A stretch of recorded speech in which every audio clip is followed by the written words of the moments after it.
This is Long Way to the Top, and I'm your host, Shane Bryan. In the words of the immortal AC/DC, it is harder than it looks. These interviews will give you a glimpse into the lives of the artists that we've sung along with, danced and rocked out to. Some go deep into their past and others celebrate their recent releases. But all of them show that regardless of who you are, it's always a long way to the top.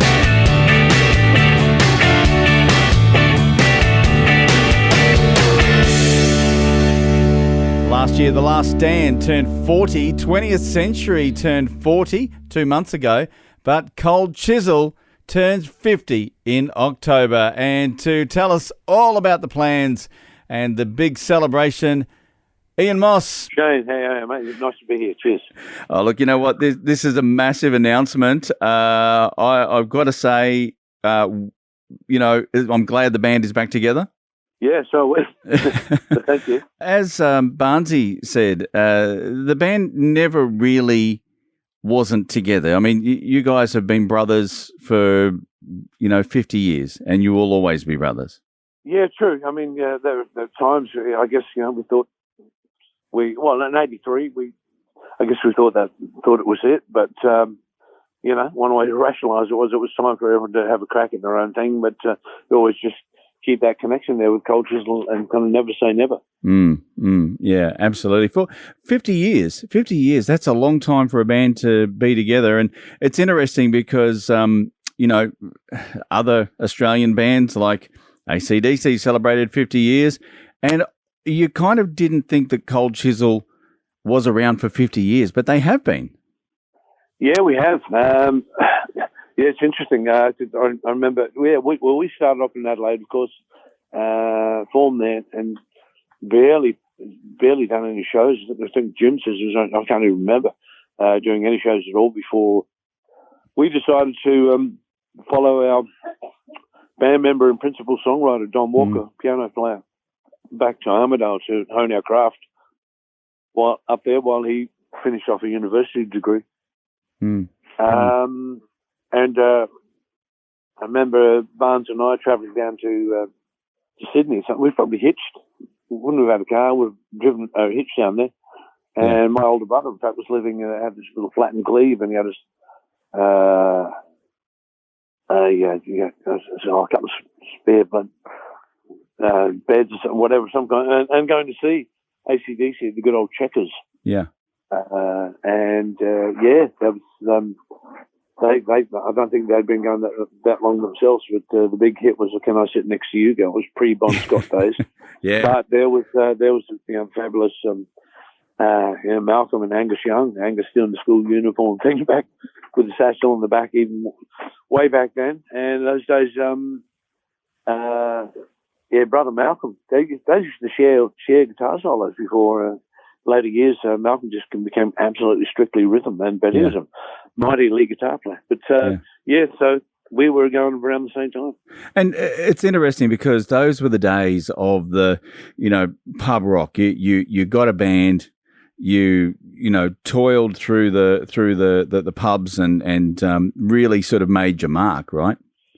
Yeah, we did. We were and very fortunate timing in so many ways. Because the pub scene only just really started around the mid-'70s and went off. There was all sorts of different kinds of venues before that. But the pub scene came along, and suddenly every pub wanted to, it was the best entertainment people could get. People flocked to the pub to see live music. So every pub was putting on live bands, and we were, fortunately enough, we were paying 6 nights a week and probably a few times over the weekend. Timing was amazing.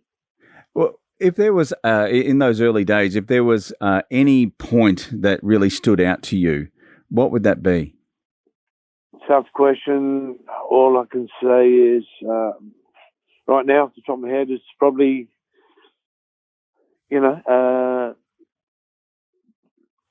slogging away at it, slowly building up the scene, but then we hit our straps, struck a bit of gold, in particular with the third Cold Chisel Out studio album, which was East. Yeah. and where everyone, there was just, I could just feel this thing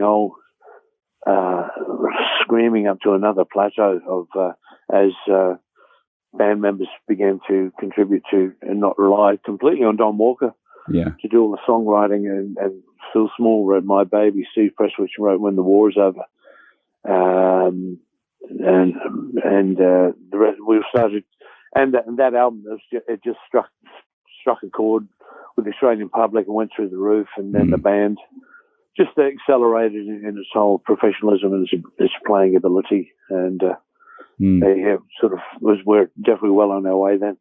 A couple of years ago, you released Live at the Bondi Lifesaver, and that really shows that cusp that you guys were on. It was, listening back, on that album, it was electric. Yes, quite sprightly and frolicsome. That's how I like to describe it. On fire, though. Energy levels. Because that was, we've got a lot of stuff still in the archives, and always looking for stuff to release, and I hadn't heard that stuff for years. And I was just blown away at the energy levels. So it's a good prompt. It's a good to remind us for when we get back together every time. So we've got to match that and do even better. Yeah. What was the point when, I guess when you called it quits and you said, okay, that's it. What was that point? What was the thing, the catalyst? It was just a culmination of things. We're talking about from 1982, just maybe 1984, maybe. No, it was Last Stand. Was December '83 in Sydney and Cent. Just a thing of culmination of everything. It was a little bit of a dry up in the creativity. A little bit, so much hard work, so much living in each other's pockets. What we really need to do is say, hey guys, let's take a hiatus. Let's not call it a day. But at the time we did call it a day, and it was quite heartbreaking and scary. But we look back now, we fondly call it just a bit of a hiatus, as everyone has stretched their wings and left the nest and had a crack at things on their own, and some of us did rather well at that. So it was a good thing that happened, because it led to great things happening when we, quote, reformed, end quote. It just prompts the question. I mean, there's been a lot of stories about cracks in the relationship, and I'd love to know, Ian, was it just family squabbles, or were there definite cracks? Yeah, like any relationship, it's great, golden period, then start to get a bit too familiar, too blasé. If the creativity is not happening, then you're starting to hone in on each other's negative points and not their positive points. Just classic human relationships issues. As always happens. Yeah. It just shows that we too, apart from what many people might think, we're not superhuman. We're just human. Yeah, no, that is true. I mean, look, there's been times where you've come back together and you've tried to make it sort of work, but the solo careers seem to be more successful at the time. What's changed? Why now? Apart from the fact that it's 50 years. Look, I mean, each time, you might say, the big reunion album, I guess it was the last Wave of Summer. It was a great album, great tour. Yeah. And then Ringside, and then I guess the next album was No Plans, which went hand in hand with the Life tour. Just a good pattern of that cyclic pattern of the one undeniable thing is that when we do get, without fail, no matter what's going on, when we get into a rehearsal room, there's always this excitement. There's this electricity. It's not like, oh shit, I gotta go work at this, and it's there. I'm telling you, I can feel it. We're just sort of, everyone's giving each other sly grins, and so I'm not to show I'm too excited, but everyone's sneaking the sly grins, and there's just electricity in there. And as soon as we start playing, it's go bang. Yep, it's still there. Yeah. We wouldn't be doing it if that initial spark never died. Yeah. That's a good point.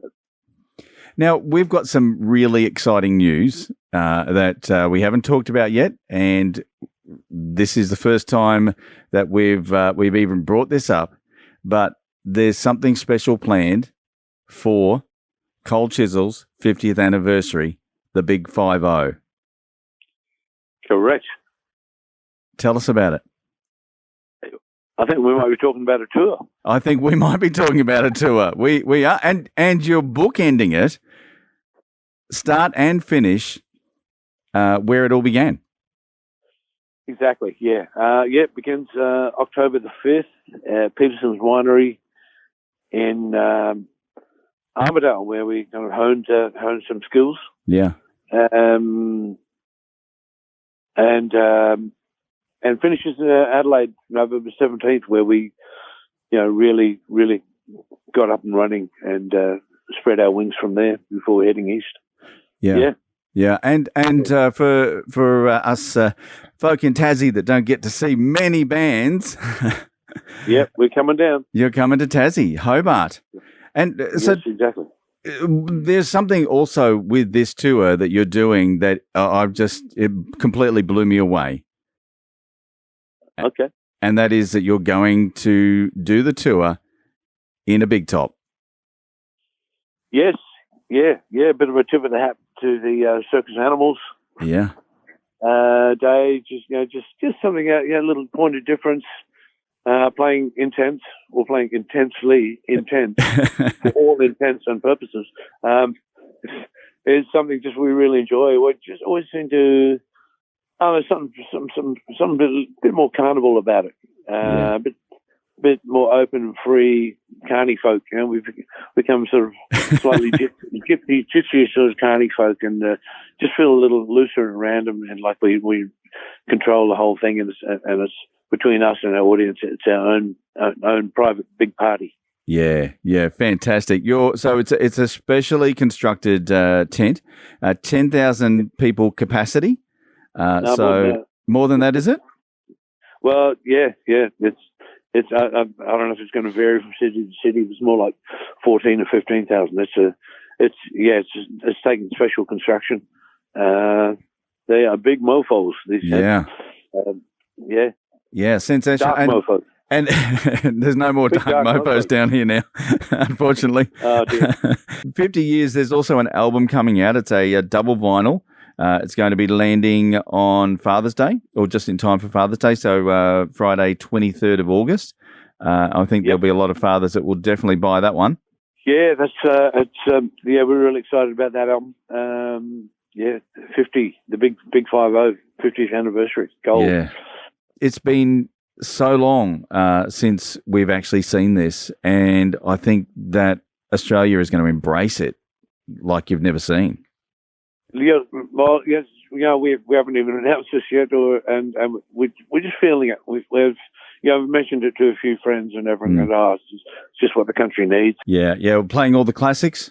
That's the thing. When we go we put a lot of work into what songs we're going to play, a lot of care and thought, and we've got it down now. That no matter how many new songs come along that we'd love to play, we have to. There's 14 songs we have to do. For example, imagine us getting out of town alive if we didn't play songs like K-San, Choir Girl, Flame Trees, and of course Bow River. Come on. To actually see you doing that guitar solo and singing Bow River, I mean, you're right. We would never forgive you. Exactly, mate. That's the thing. But so we've got those 14 songs and plenty more. Yeah, fantastic. For the general public, the tickets go on sale 4th of June. And for those in around the Hobart area, in Tassie here, it's actually going to be on the 13th of November at My State Bank Arena is where the event's going to be. So don't miss out on that one. Fantastic. Look, Ian, All right. been an absolute pleasure chatting with you. Can't wait to see you strutting your stuff on stage under the big tent for the Big 5-0. Yeah, mate. On behalf of the rest of the boys at Chisel, we're looking forward to hitting Tassie one more time in November. I think you mentioned that date. Yep. And we're excited. Yeah, fantastic. Ian Moss, Right. Thank you for joining me on the show. Anytime, Shane. Thank you for having me.